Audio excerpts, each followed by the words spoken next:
I want you to take a second and just, close your eyes. And really picture it. Yeah.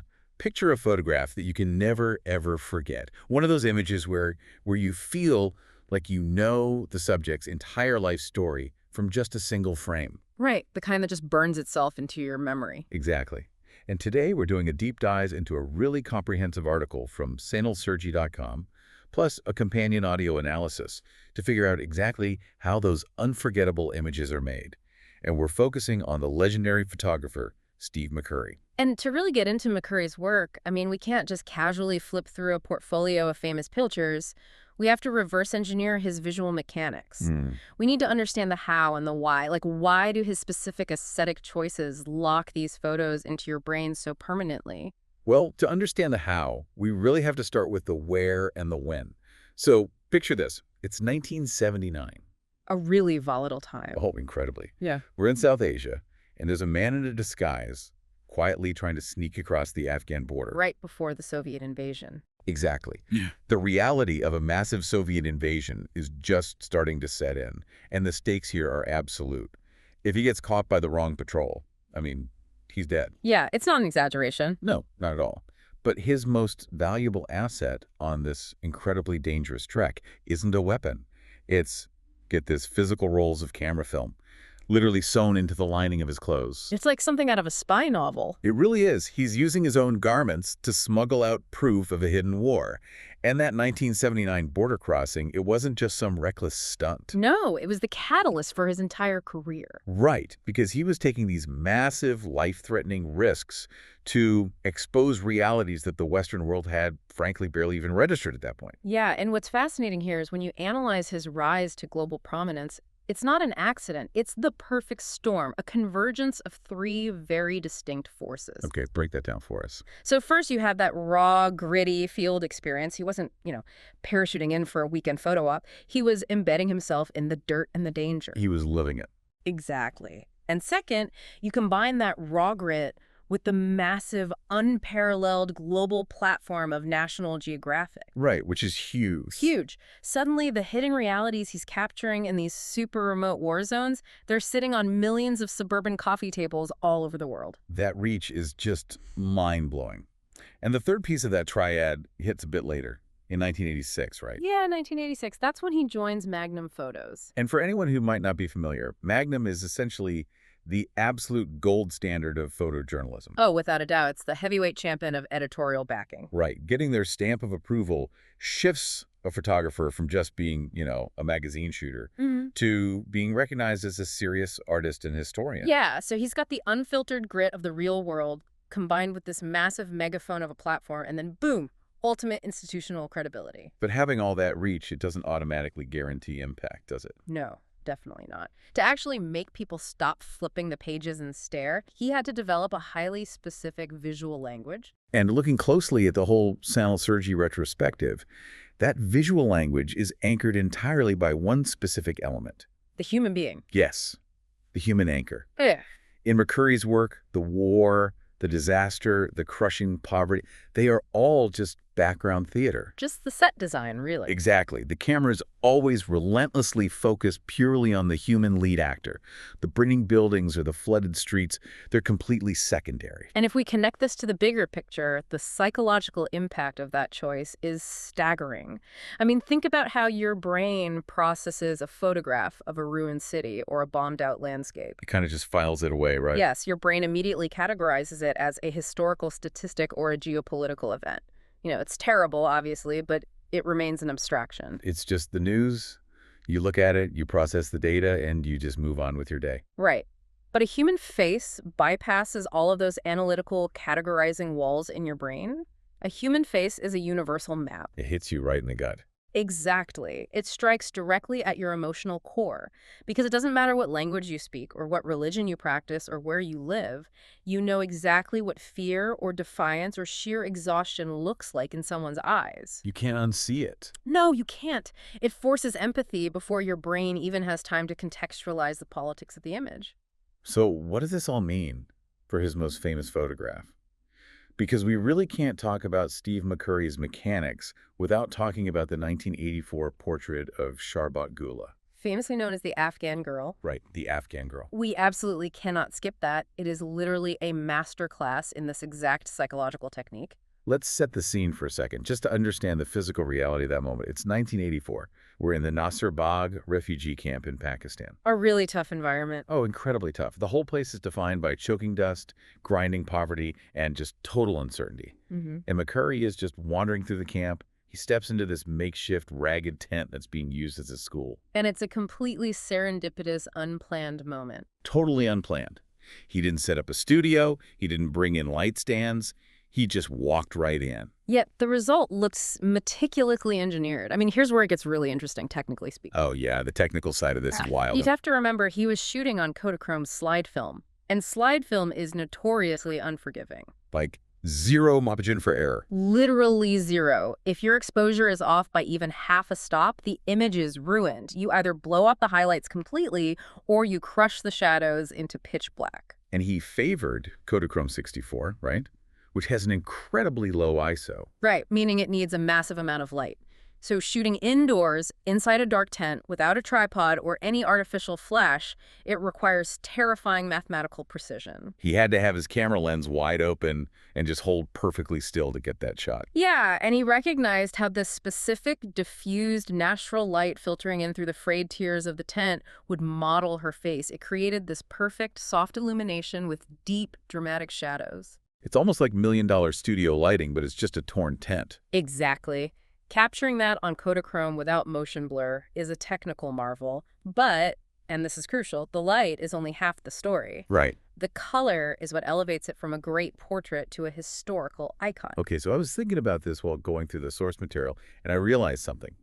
He uses color theory the exact same way a high-end sound engineer uses active noise cancellation. Oh, that's an interesting way to put it. Walk me through that. Well, think about a refugee camp. It's chaotic. It's visually noisy. There's dust, debris, movement, people everywhere. Right. Sensory overload. Exactly. But McCurry frames her against this completely plain, flat green background. He basically hits mute on the visual noise of the camp. Ah, I see what you mean. And then he leans into complementary colors. You have the frayed, striking red of her shawl set against that muted green background. Which are exact opposites on the color wheel. Right. And when you put red and green together like that, they clash in a way that forces your brain to zero in completely on the loudest part of the image. Her piercing green eyes. Yes. He artificially silences the chaos of the environment so your eye physically has nowhere else to go. That makes perfect sense. And once you're locked onto her eyes, the emotional weight of the image just completely takes over. It's so heavy. Because she isn't looking off into the distance. She isn't looking down at her hands. She is looking directly into the lens. It breaks the fourth wall of photography. Exactly. Usually when you look at a magazine, you're a passive observer. You're safely sitting in your living room or a waiting room somewhere. You're insulated from the subject. You're safe. Right.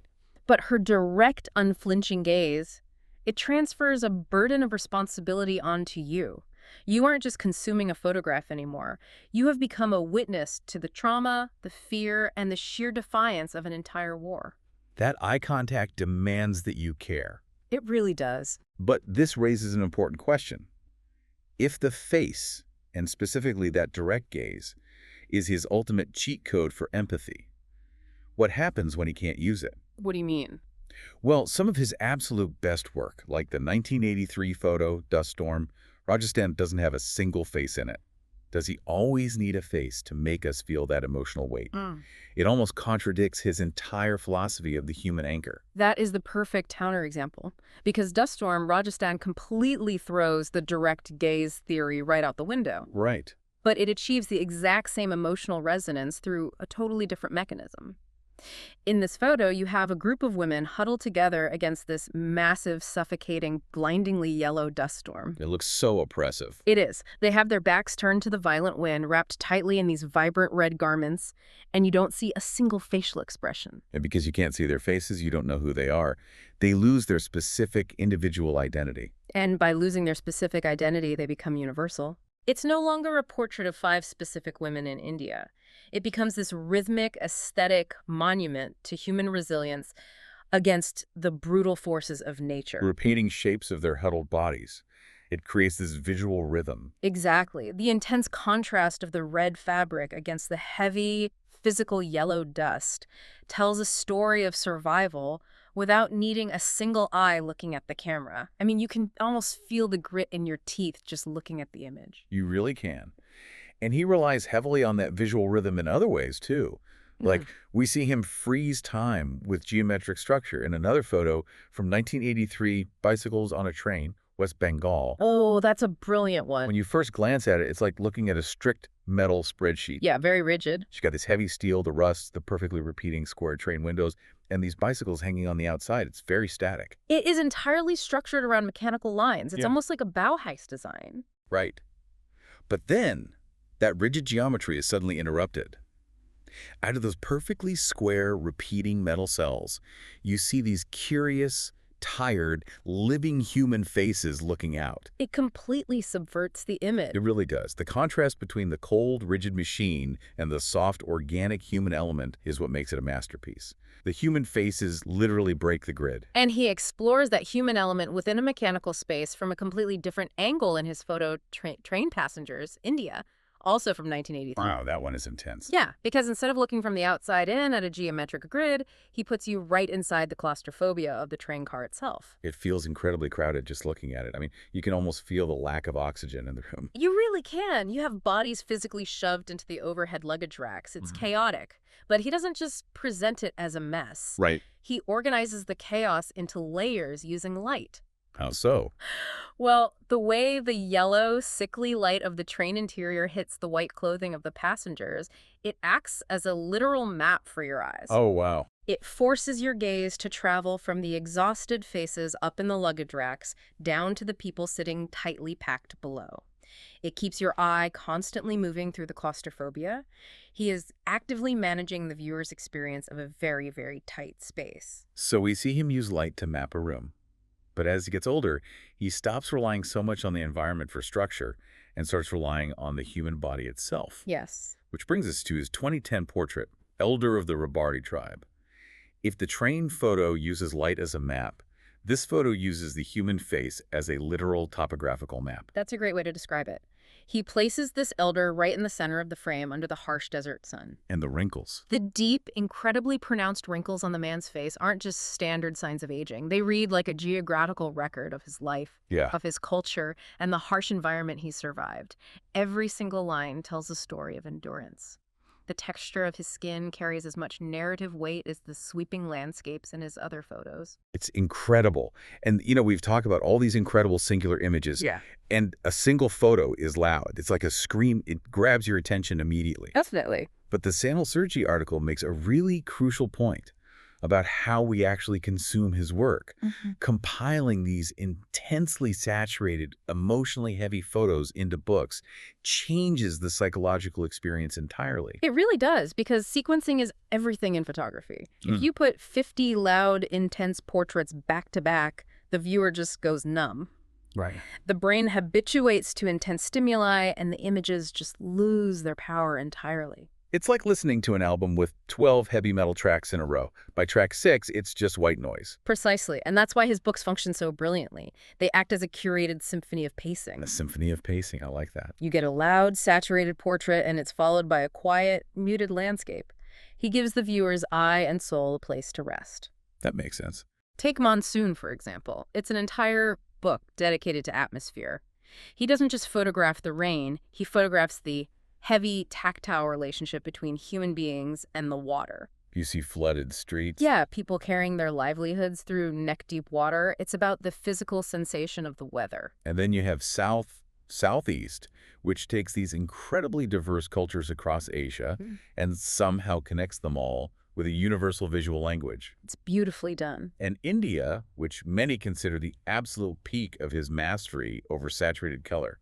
I mean, it is a dense, overwhelming, beautiful love letter to the region. It is, but the book that really strips back the curtain on his process is Untold. Oh, yeah. Because we look at these flawless, perfectly composed photos and we kind of just assume he walks into a perfect world where the lighting is always right. Like he just snaps his fingers and it's there. Right. But Untold reveals the chaotic, dusty, messy, behind-the-scenes realities. It shows the work. Yes.